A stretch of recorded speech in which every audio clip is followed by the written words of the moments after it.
ابن عطاش قسط نمبر 15۔ آج نادرہ بیگم کی حویلی میں خصوصی کھانا پکایا جا رہا تھا۔ یہ دعوت کسی خوشی کے موقع کی نہ تھی۔ آج اس کے محل میں چند سرکردہ شہریوں کا اجلاس تھا۔ یہ سرکردہ شہری کون تھے؟ حاکم شہر، کوتوال شہر اور درویش منش ابو سلیم بغدادی کے علاوہ صرف ایک چوتھا شخص مدعو تھا، اور وہ تھا کراختائی نوجوان لائتس لاما۔ لائتس آزاد ہو چکا تھا اور نادرہ بیگم کی حویلی میں ہی مقیم تھا۔ اس اجلاس کی اصلی وجہ لائتس نہیں تھا، بلکہ ابو سلیم بغدادی کا چہیتا شاگرد نصر الدین تھا، جو گزشتہ شب اپنے گھر سے والدین کو بتائے بغیر باہر نکلا اور پھر واپس نہ آیا۔ نصر الدین کے بوڑھے ماں باپ بھی موجود تھے۔ نماز عشاء سے فارغ ہو کر سب لوگ دیوان خانے کی نشست گاہ میں دبیز قالینوں پر گاؤ تکیہ لگا کر بیٹھ گئے۔ سب کے چہرے پر پریشانی اور تفکر تھا۔ گزشتہ شب پھر ایک قیمتی نوجوان خطرناک باطنیوں کے انتقام کا نشانہ بن گیا تھا۔ رئیسہ محل نادرہ بیگم سخت برا فاختہ تھی، اور آج اس نے تہیہ کر لیا تھا کہ وہ اس مسئلے کا کوئی نہ کوئی پائیدار حل نکال کر ہی دم لے گی۔ وہ اس مسئلے کا حل کرنے کے لیے لائتس سے کام لینا چاہتی تھی۔ اسے لائتس کی پر اعتماد شخصیت اور اس کے تنومند جسم پر بھروسہ تھا، اور وہ یہی سوچ رہی تھی کہ لائتس ہی وہ شخص ہے جو ان سفاک قاتلوں کا سراغ لگا سکتا ہے۔ وہ لائتس کی پوری کہانی سن چکی تھی۔ لائتس نے اسے اپنے گھر بار، بھائی بہنوں، اپنی تپسیاؤں، پیدل سفروں اور تمام تر مشقتوں کی کہانی سنائی تھی۔ اس نے بامیان میں مہر النساء کی ملاقات سے لے کر قلعہ دزکو کے تمام واقعات بھی حرف بحرف بیان کر دیے تھے۔ آج کے اجلاس میں اس بات پر غور کیا جانے والا تھا کہ لائتس لاما کو ایک بار پھر قلعہ دزکو بھیجا جائے اور اصفہان میں ہونے والے واقعات کا سراغ لگانے کی کوشش کی جائے۔ ابھی کھانا نہیں چنا گیا تھا، سب لوگ ایک ہی موضوع پر باتیں کر رہے تھے۔ نصر الدین کے باپ نے اہل مجلس کو بتایا کہ اس کا بیٹا ابو سلیم بغدادی کے مدرسہ سے لوٹا تو گمسم تھا۔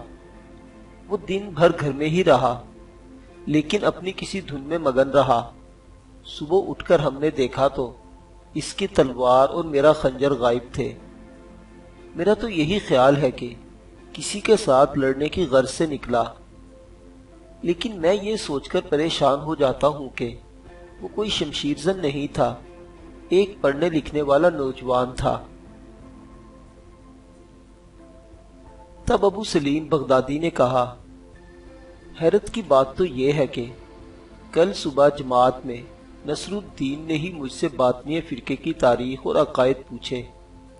کہیں ایسا تو نہیں کہ وہ کسی باطنی دائی سے متاثر ہو چکا ہو، کیونکہ کل اس نے خلاف معمول اس طرح کا سوال کیا تھا۔ کوتوالے شہر کے کان کھڑے ہو گئے۔ اس نے فوراً ابو سلیم سے سوال کیا، جب نصر الدین نے آپ سے باطنیوں کے بارے میں دریافت کیا تو آپ نے اسے کیا جوابات دیے تھے؟ میں نے ساری جماعت کے سامنے تقریر کرتے ہوئے باطنیہ ہفت امامیہ، کرامتہ، فاطمیہ اور اسماعیلیہ فرقوں اور ان کے عقائد کے بارے میں اپنے طلبہ کو بتایا۔ میں نے انہیں عطاش اور حسن بن صبا کا قصہ بھی سنایا۔ کوتوالے شہر ابو سلیم کی باتیں غور سے سن رہا تھا۔ اس نے کہا، تو پھر ممکن ہے کہ آپ کا خیال درست ہو، لیکن سچ تو یہ ہے کہ وہ غائب ہے، اور آج تک جو لوگ غائب ہوئے ہیں وہ عام شہری تھے۔ ان میں سے کسی کو اس لیے نہیں اٹھایا گیا کہ انہیں باطنی بنایا جائے۔ صاف ظاہر ہے کہ خوف و ہراس کی فضا پیدا کر کے باطنی کارکن شہر میں اپنا کوئی خاص مقصد پورا کر رہے ہیں۔ کوتوالے شہر کی بات سن کر سب لوگ چونک گئے۔ حاکم شہر نے جھٹ سے پوچھا، کیا مطلب صلاح الدین؟ تم کیا کہنا چاہتے ہو؟ خوف و ہراس کی فضا پیدا کر کے وہ کیا فائدے حاصل کر سکتے ہیں؟ صلاح الدین نے بھویں سکیڑتے ہوئے ایک نظر پوری محفل پر ڈالی اور پھر کہنے لگا، میرا خیال ہے وہ اس طرح شہر خالی کروانا چاہتے ہیں۔ آپ سوچئے، اصفہان کے چاروں طرف موجود 5 قلعوں میں سے 3 قلعوں پر باطنیوں کا قبضہ ہے۔ خالن جان کا پورا علاقہ ان کے پاس ہے۔ حسن بن صبا نے قلعے تو بہت حاصل کر لیے، لیکن کوئی باقاعدہ شہر باطنیوں کے تسلط میں نہیں ہے۔ میں سوچتا ہوں ان کے پاس منظم فوج تو نہیں ہے جس کی مدد سے وہ سلجوقی سلطنت کا کوئی شہر تسخیر کر لیتے۔ کسی بڑے شہر پر قبضہ کرنے کا اس سے بہتر طریقہ اور کیا ہو سکتا ہے کہ وہاں اتنا خوف و ہراس پیدا کر دیا جائے کہ اہلیان شہر اپنے گھروں کو چھوڑ کر ہجرت پر مجبور ہو جائیں۔ آپ سب جانتے ہیں کہ اب تک ایسا ہی ہوا ہے۔ سینکڑوں خاندان اصفہان میں اپنے مکانات اور کاروبار چھوڑ کر کسی اور طرف کوچ کر گئے ہیں۔ میری سمجھ میں یہی آتا ہے کہ باطنی اس شہر کو ہم سے خالی کروا کر اپنی سلطنت کا مرکز بنانا چاہتے ہیں۔ صلاح الدین جیسے جیسے بولتا جا رہا تھا ویسے ویسے مجلس کی سانسیں تیز ہوتی جاتی تھی۔ سب لوگ گاؤ تکیے کا سہارا چھوڑ کر اور سیدھے ہو کر بیٹھ گئے۔ یہ صورتحال بڑی خطرناک تھی۔ حاکم شہر کی حالت قابل دید تھی۔ اس کے چہرے پر کئی رنگ آئے اور کئی گئے۔ بالآخر حاکم شہر سیف الدولہ نے پھنسی پھنسی آواز میں کہا، یہ صورتحال تو دل دہلا دینے والی ہے۔ اگر ایسا ہے تو سلطنت سلجوق کو بے پناہ مشکلات کا سامنا ہوگا۔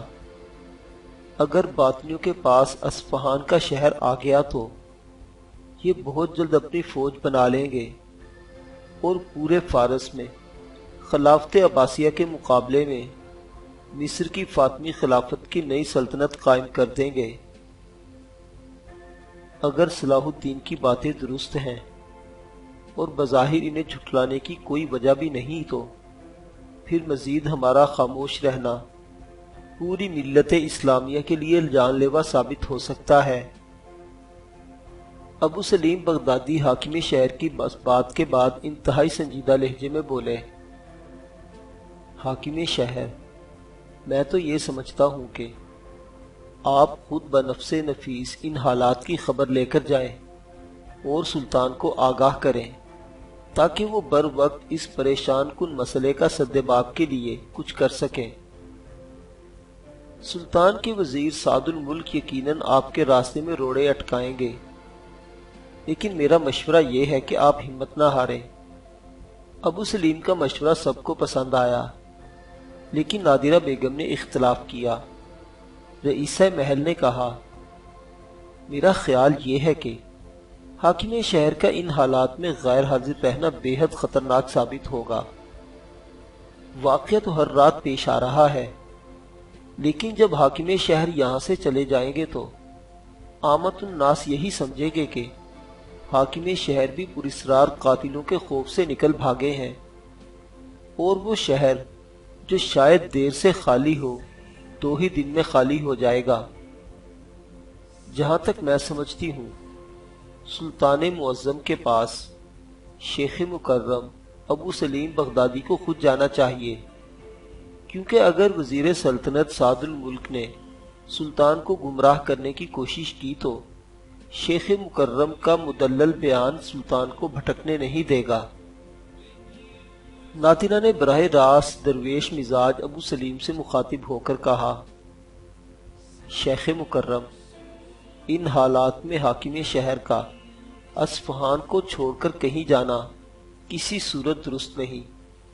اس کے برعکس آپ کے علم و فضل اور بصیرت سے ہم سب کو یہی امید ہے کہ سلطان معظم اصفہان کی مدد کے لیے ایک بڑی فوج بھیجنے پر آمادہ ہو جائیں گے، جس کی مدد سے ہم باطنیوں کے قلعہ دزکو کو مسمار کر کے اس مصیبت سے ہمیشہ ہمیشہ کے لیے چھٹکارا حاصل کر لیں گے۔ ابو سلیم نے سب کو ایک ہی رائے پر متفق ہوتے دیکھا تو حسب عادت مسکرا دیے اور کہنے لگے، ٹھیک ہے، مجھے کوئی اعتراض نہیں، میں کل صبح ہی رے کی جانب چل پڑوں گا۔ سچ تو یہ ہے کہ باطنیوں کے نزدیکی قلعے تباہ کیے بغیر ہم اب اہل اصفہان کو ان کے خونی پنجے سے نجات نہیں دلا سکتے۔ میں اس کام کے لیے تیار ہوں، لیکن میری ایک گزارش ہے کہ حاکم شہر اصفہان کے ہونہار شاگرد نصر الدین کی بازیابی کے لیے خصوصی انتظامات کریں۔ ہو سکے تو اپنے کسی ماہر افسر کو بھیس بدل کر قلعہ دزکو کی جانب بھیجیں، تاکہ وہاں سے ہمیں نعیم بن سفیان اور نصر الدین جیسے کارآمد نوجوانوں کی بازیابی کا کوئی سراغ مل سکے۔ ابو سلیم بغدادی کی بات ختم ہوئی تو نادرہ بیگم نے جھٹ سے کہا، اس کا بندوبست میں نے کر لیا ہے، یہ کسی ماہر سپاہی کا کام نہیں، یہ کام صرف وہی شخص سر انجام دے سکتا ہے جو پہلے کبھی قلعہ دزکو میں جا چکا ہو۔ اتنا کہہ کر نادرہ بیگم خاموش ہو گئی اور اہل مجلس کی نگاہیں بے اختیار لائتس کی طرف اٹھ گئی، جو ابھی تک خاموش بیٹھا سب کی باتیں سن رہا تھا۔ سب سمجھ گئے کہ نادرہ بیگم لائتس کو ہی قلعہ دزکو میں جا کر حقائق کا سراغ لگانے کا کام سونپنا چاہتی ہے۔